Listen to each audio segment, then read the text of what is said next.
और यूपी के जनपद फिरोजाबाद से है, जहां लोक माता अहिल्याबाई होलकर की प्रेस वार्ता शिवम रेस्टोरेंट में की गई, जिसमें आने वाली 9 तारीख को भव्य तरीके से यह शोभा यात्रा निकाली जाने वाली है। क्या कुछ कहना था इस प्रेस वार्ता के दौरान पदाधिकारियों का, आप स्वयं सुनिए हमारे संवाददाता विवेक शर्मा व नरेंद्र सिंह की इस खास रिपोर्ट में कि किस तरीके से प्रेस वार्ता का आयोजन शिवम रेस्टोरेंट में संपन्न किया गया। मातेश्वरी लोकमाता अहिल्याबाई होलकर के 299 जन्मोत्सव के पर 9 जून को शोभा यात्रा निकाली जाएगी। इसके संबंध में रखी गई है अखिल भारतीय बाल वकील संगम साहब के तत्वाधान में लोकमाता अहिल्याबाई होलकर जन कल्याण समिति द्वारा 9 जून को भव्य शोभा यात्रा गांधी पार्क से स्टार्ट होगी। इसका मेन आशय यह है कि मातेश्वरी लोकमाता अहिल्याबाई होलकर के ने लगभग 250 वर्ष पूर्व जनहित में अपने राज्य में ही नहीं बल्कि संपूर्ण भारत देश में ऐतिहासिक कार्य किए। उस समय संपूर्ण भारत में अराजकता का माहौल था। देश में छोटे छोटे प्रांतों को सैकड़ों की संख्या में राजा हुआ करते थे, जो आए दिन एक दूसरे पर आक्रमण करते रहते थे। पूरे देश में अन्याय अत्याचार पीड़न से जनता पीड़ित थी, अराजकता का माहौल था। भगवान शिव की अनंत भक्त मातेश्वरी ने राज का कारोबार संभालने के उपरांत राज्य एवं पूरे देश की जनता के दुख दर्द का आत्ममंथन किया और भगवान शिव से उनकी सकुश रहने की प्रार्थना की, मंथन किया और राज्य के हित में, देश हित में अनेक ऐतिहासिक कदम उठाए। उस समय युद्ध नीति के कारण माताएं बहनें अधिक संख्या में विधवा होती रहती थी, या तो वे अपनी मर्जी से सती होने के लिए तैयार हो जाती थी या उन्हें सती होने के लिए विवश कर दिया जाता था, जो उस समय की मात शक्ति के लिए सबसे बड़ी कुप्रथा थी।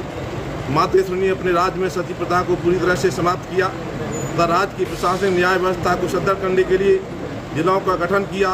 अखंड भारत का सपना पूरा करने के लिए देश के सभी राजाओं को युद्ध नीति समाप्त करने के शांति संदेश भेजे गए। इसका पूरे भारत देश में असर दिखाई दिया।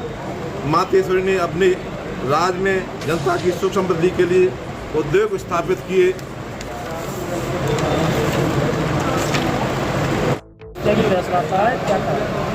ये वार्ता लोकमाता अहिल्याबाई होलकर की प्रतिमा के शोभा यात्रा के संबंध में है और हम सब लोग जानते हैं कि आने वाली पीढ़ियों को कुछ ऐसी शिक्षाएं जो बुजुर्गों से मिलती है, जैसे हमें मिली।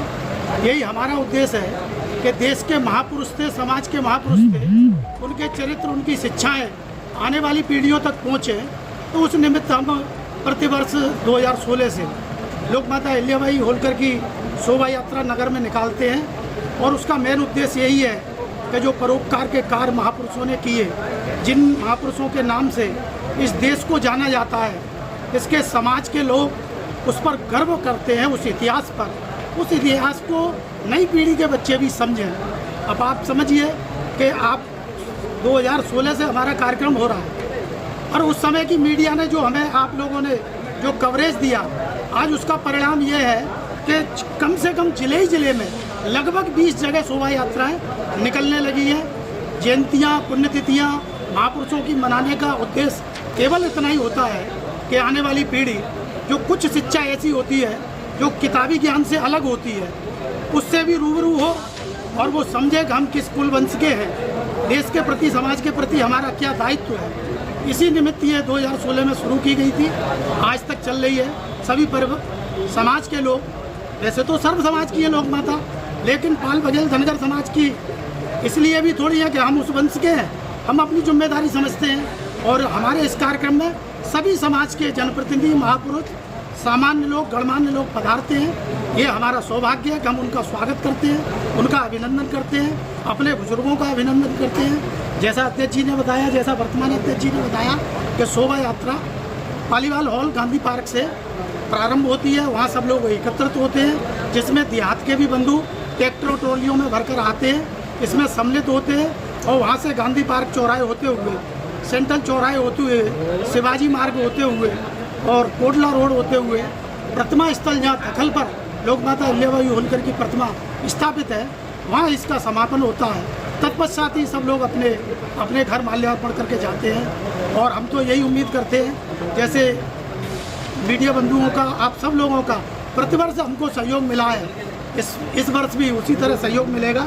हमारी ये शोभा यात्रा समाज में इसलिए भी नाम कर रही है कि आप सब लोग पत्रकार बंधुओं का, चाहे वो इलेक्ट्रॉनिक मीडिया हो या प्रिंट मीडिया हो, हमारा जो सहयोग होता है इससे कानपुर के, इटावा के, इलाहाबाद के, लखनऊ के सब लोग फ़ोन करते हैं कि आपकी शोभा यात्रा बहुत भव्य निकलती है। तो इसी आशा के साथ हम आपको भी आमंत्रित करते हैं। 9 तारीख को रविवार को आप लोक माता अहिल्याबाई की शोभा यात्रा में आमंत्रित हैं। आप आए, सहयोगियों के साथ आए, सभी लोगों का स्वागत के लिए हम तत्पर रहेंगे। धन्यवाद।